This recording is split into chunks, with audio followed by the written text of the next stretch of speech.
This is a paid presentation of Steve Rangel, Realtor. Hi, I'm Alan Mendelson. In the next half hour, we're going to talk to Realtor Steve Rangel, who serves all of Southern California, about the current real estate market and about what plans you might have for real estate in the coming year. There's still time to buy property at a good price, isn't there? Absolutely. During this market, even though prices are appreciating rapidly, because the interest rate is so low, you could get into the real estate market with little to no down payment or come in with a large down payment and purchase something that's going to be worthwhile for you.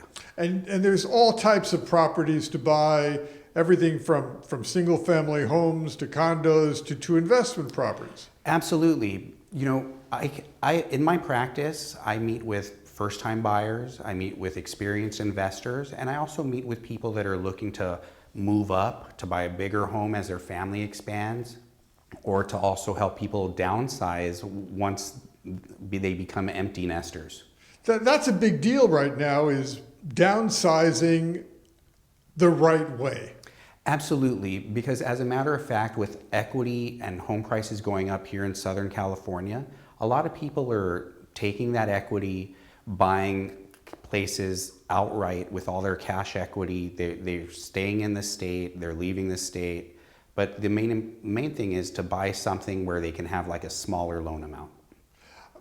Let's talk about some of these different market segments.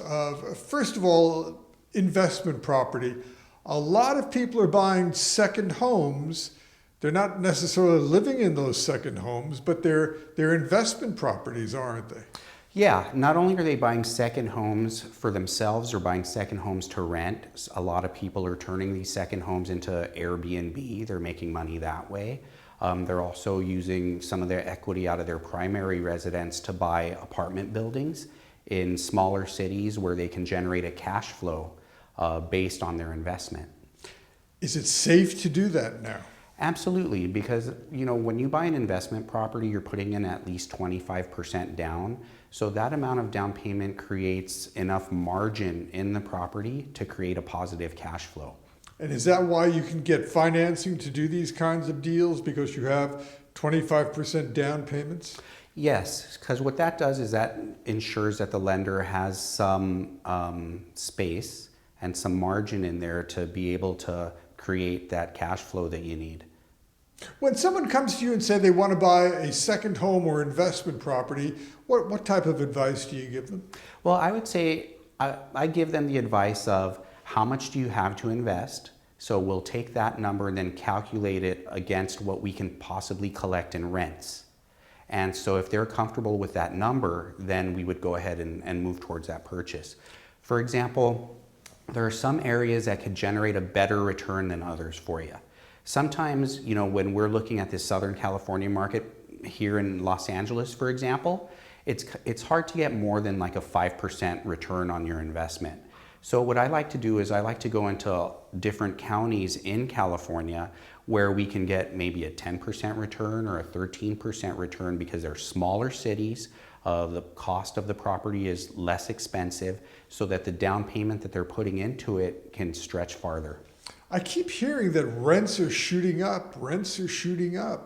And you're saying that the return on these investment properties in LA County is only about 5%? Yeah, because as the rents are shooting up here in LA County, so is the price of the property. I see. So that kind of cancels it out. Is this trend going to continue, you think? I believe it will, because everybody wants to live here in LA. I mean, we have Hollywood, we have a lot of entertainment, we're close to the mountains, the beach, the desert. So people are normally attracted to this place. But there are a lot of people renting now because they can't afford to buy. Yes. And so we would put them on a path to home ownership by taking into consideration how much they buy. Well, that's for the renters. That's for the renters. But for the investor who's got the money to buy an investment property, that's why you think the market is as strong as it is for investors and for Absolutely. So we would take the investor's money, and let's say that they gave me a number of $50,000. I would try to find a property that they can invest in that would generate passive income for them at around 300,000 or less. Whereas if they had a purse to start with of 100,000, then we would look a little bit higher, and basically find the type of investment that they feel comfortable with, whether even though it's not going to be maybe something that they would themselves live in. When you look at an investment property, what sort of requirements do you take into consideration before you make an offer for that investment property? Well, you're buying what? You're buying a cash flow number. So when we take a look at investment properties, I would create a spreadsheet so that they can easily see what type of return they can receive. And then based on that, they would choose the property. So when we're looking at investment properties, we're looking at primarily a numbers return. There's no emotional attachment to the property. It's not going to be their dream home. It's not going to be a place that they're going to live. So it's strictly by the numbers. You're being very pragmatic about this. You're saying take the emotion out of it. Right. Because at the end of the day, when you want to invest in real estate to generate revenue for you, we want to find something that is going to generate more revenue than something else. If you want to own a piece of property in like a fancier area here in Southern California, then the cash flow that it's going to generate is going to be less than if you wanted to buy in a more aggressive area where we can stretch your dollar farther. Whether you're interested in buying your first home or an investment property for passive income, or whether you're ready to move into a bigger home or downsize into a smaller home, call Steve Rangel for all of your real estate needs. 818-421-6668. When you're giving advice about investment properties, is there a category of an investment property that you favor over another? For example, condos over apartment buildings, single-family houses over condos, apartment buildings over duplexes.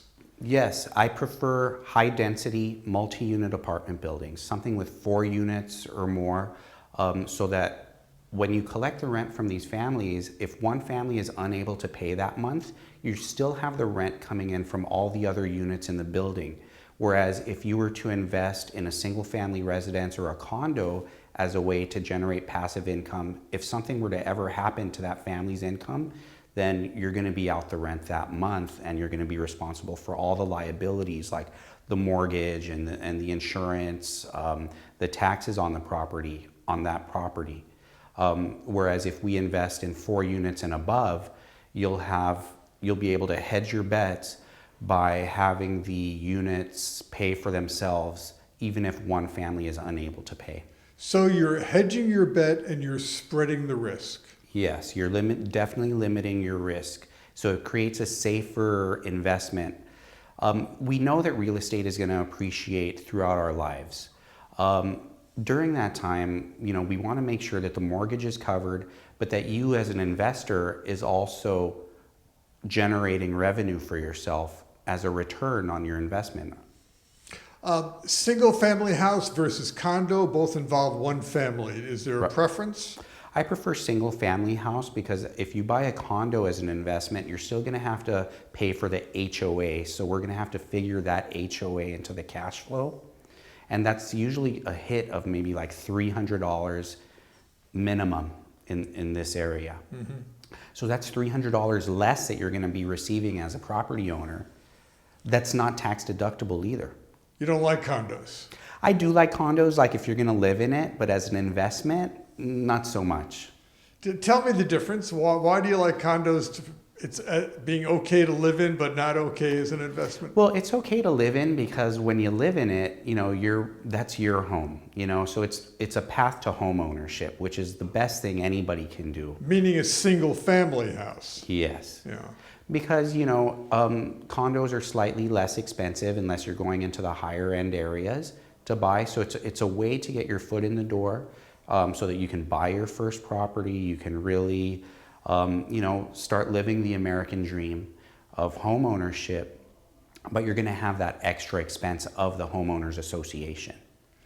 Is it possible to buy a condo with a low HOA, home ownership association fee? It is possible, but those types of buildings have fewer services, so we would have to find a community where the homeowners association doesn't cover as much of the expense of maintenance, or maybe they don't cover the exterior of the building, or there are certain things that start to fall off as the homeowners association gets less expensive. Maybe you don't want a swimming pool. Exactly. Yeah, but who wouldn't want a swimming pool in Southern California? It's especially during the summertime. Yeah, but swimming pools I've heard described as, a pit that just takes a lot of money and it doesn't help you sell the property later on. True or false? It's false, because if you buy a swimming pool in a community, it makes that community more attractive because now you have free entertainment. It's not really free because you're going to pay for it through the HOA expense, but on a day basis, for that day, you're not spending any money because you're just, maybe taking the kids out to the swimming pool and swimming. Is there a magic formula of what is the best type of condo to buy? Absolutely, and that magic formula will be given to you once you use my service. Give us a hint. So it would be basically calculating how much it's going to cost you to buy this place, and calculating whether you can afford it, how much you're saving by having your entertainment locally rather than having to go out and take the kids to Disneyland every week. I've heard you never want to buy a one-bedroom condo. If you're going to buy a condo, it's got to be 2 bedrooms or more. True or false? That's false, because even if you buy a 1-bedroom condo, you're putting your skin in the game. So over time, that 1-bedroom condo will also appreciate just as much as any 2-bedroom or 1-bedroom. The important thing is to get into the market, because if you stay out of the market and you stay renting from someone else, you're just making that landlord rich when you can be building your own nest egg by paying your own mortgage payment, and the rent will be close to or equivalent to what you would be paying in mortgage. Very important, you mentioned square footage of the house, the cost per square foot. Explain that. Okay, so basically the bigger of a house that you buy, usually the cost per square footage goes down. So you get a better value by buying a bigger property, but it's going to cost you more money up front. So the price tag for the house will be bigger, but the cost per square foot will be lower than buying a smaller house. Correct. Is there a magic formula for the single family house that you're buying? Do you make sure it has to have at least 2 bathrooms? Does it need 3 bathrooms? What? Well, I think we go based on need of the family or the person that's buying the property. A lot of people don't want to buy more than they need because they know that it's going to cost more in maintenance and it's going to cost more in upkeep over time. So I think that it's going to be specific to the person that's buying the property as to what their needs are. Isn't there more demand for larger homes? Isn't there more demand for a home with 2 bathrooms as opposed to a home with only 1 bathroom? Isn't there more demand for a 4-bedroom home than a 2-bedroom home? Oh, well, there's more demand for, I think bathrooms are a primary focus on what people look for. Most people like to have at least 2 bathrooms in a home. 4 bedrooms, I think, would be for either renting out rooms if people wanted help making the mortgage payment, things like that. But if they wanted to just use what they need, I think that a 2-bedroom home with 2 bathrooms is a good starter for somebody. That way it doesn't require a lot of upkeep, a lot of maintenance. Somebody's going to have to spend time cleaning that place, so the less square footage it has might be better for somebody that maybe doesn't like dusting every day. Whether you're interested in buying your first home or an investment property for passive income, or whether you're ready to move into a bigger home or downsize into a smaller home, call Steve Rangel for all of your real estate needs. 818-421-6668. 818-421-6668. SteveRangel.com.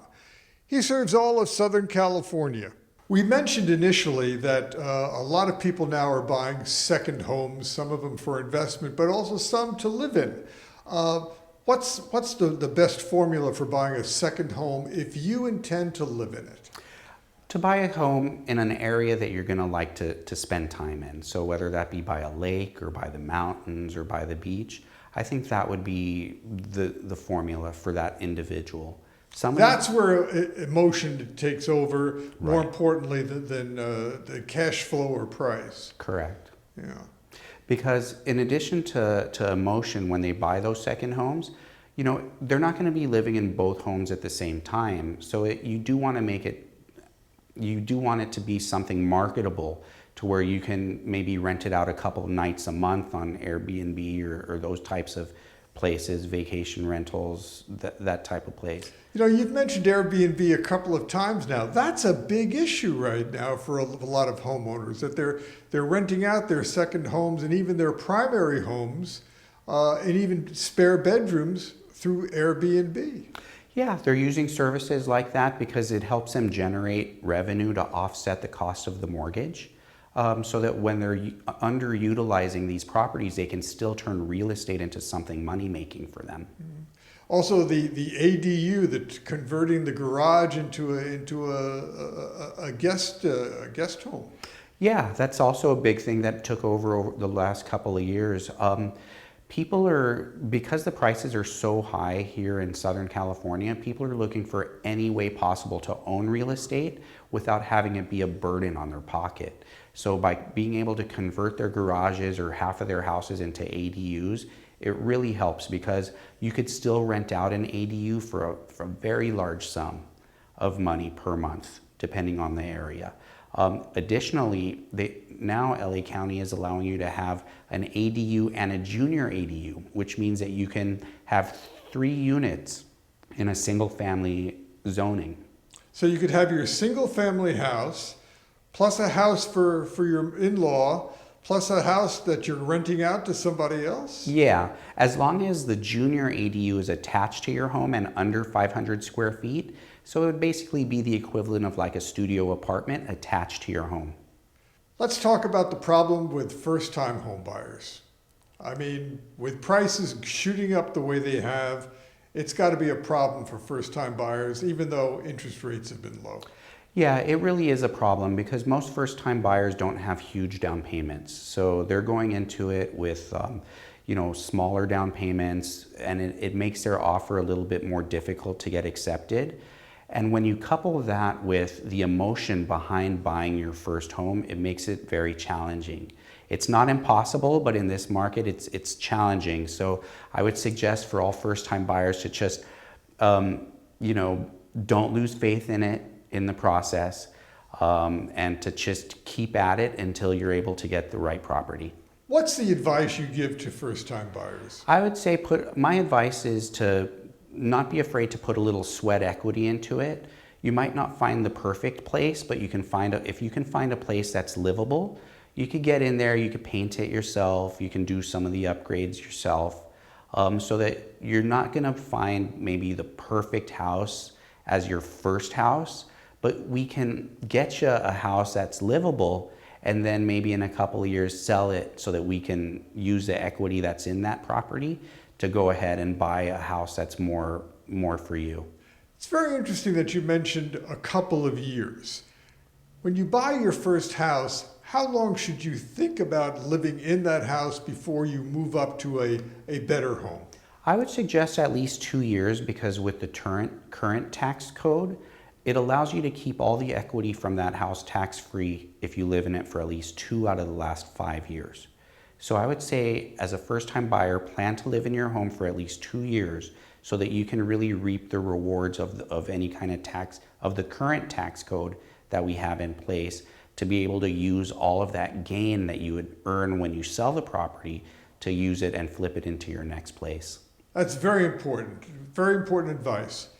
Live in the home for at least 2 years to get the tax break for a long-term investment. Right.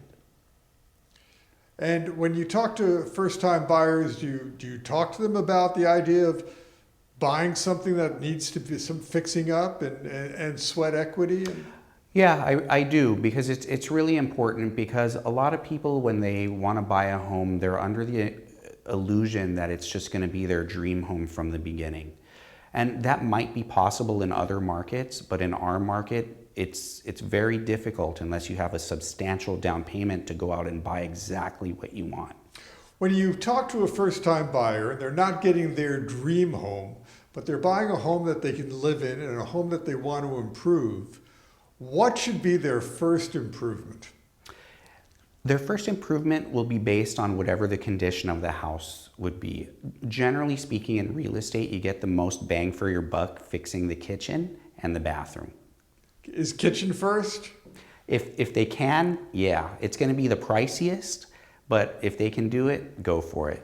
Kitchens make the home, I guess. Absolutely. Bathrooms, I understand, also very important. It's also very important to fix up the bathrooms and to have modern looking bathroom with modern looking features. A third thing that they could do is curb appeal. That also helps increase the value of their home. Let's go back to bathrooms.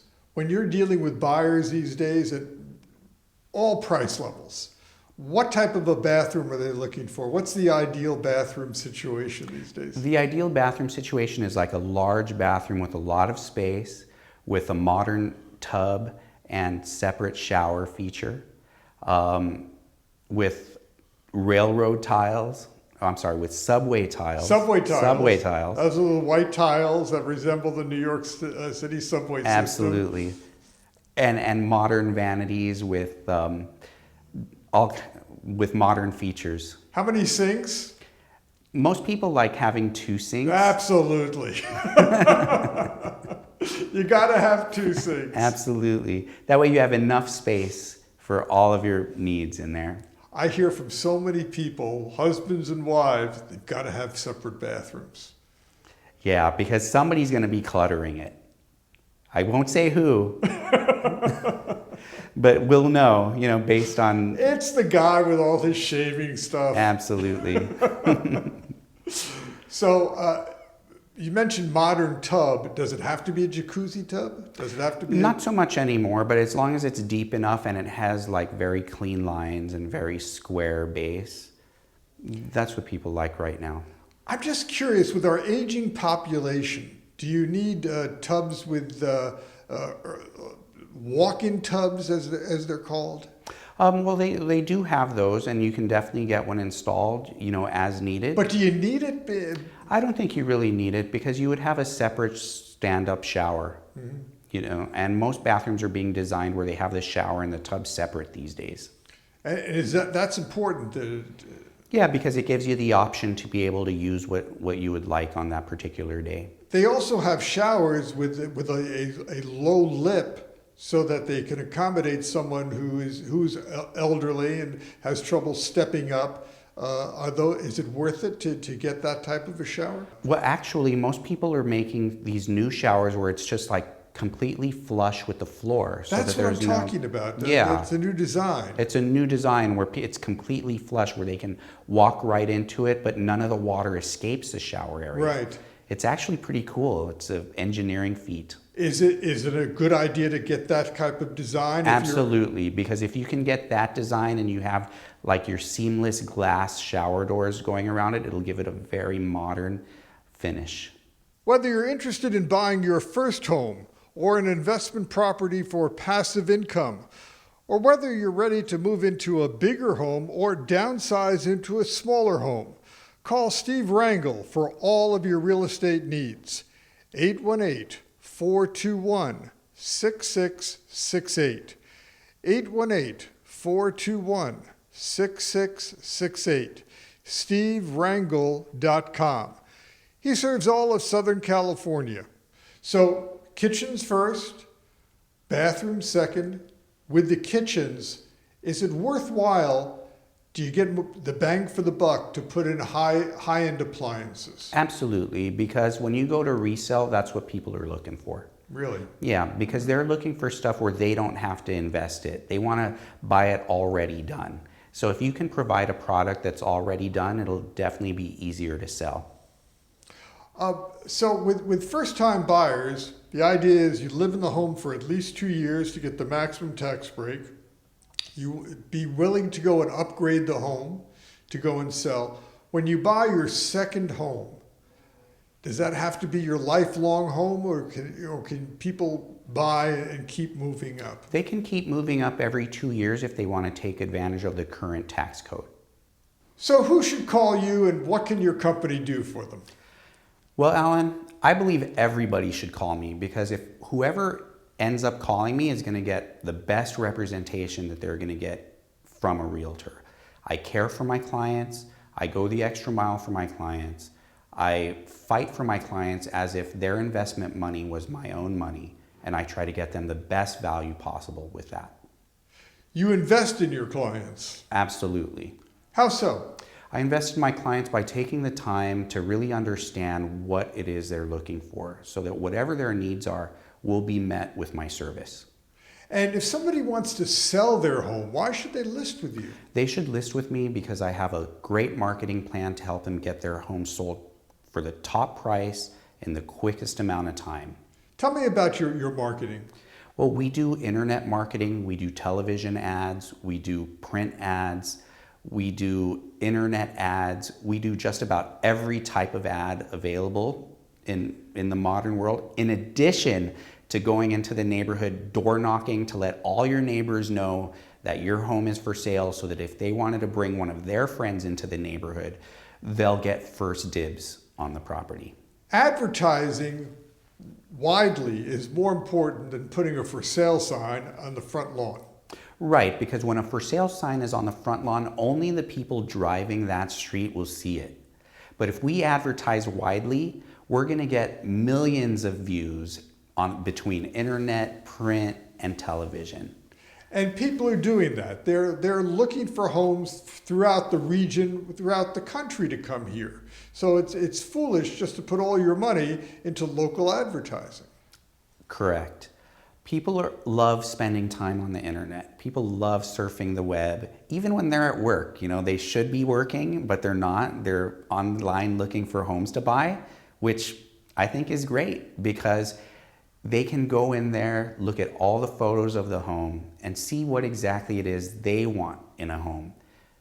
And then once they communicate that to me, I go ahead and I go to the properties and preview the properties so that I'm not wasting their time. I know everybody's time is valuable.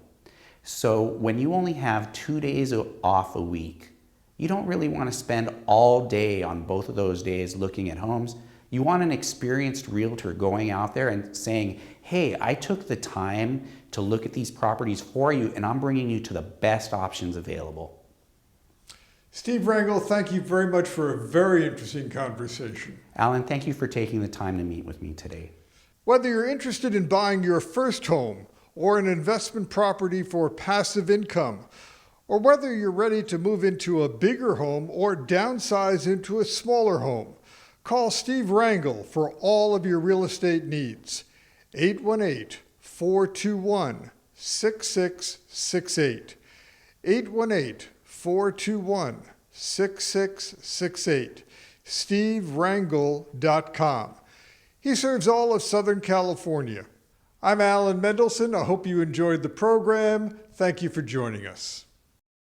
This has been a paid presentation of Steve Rangel Realtor.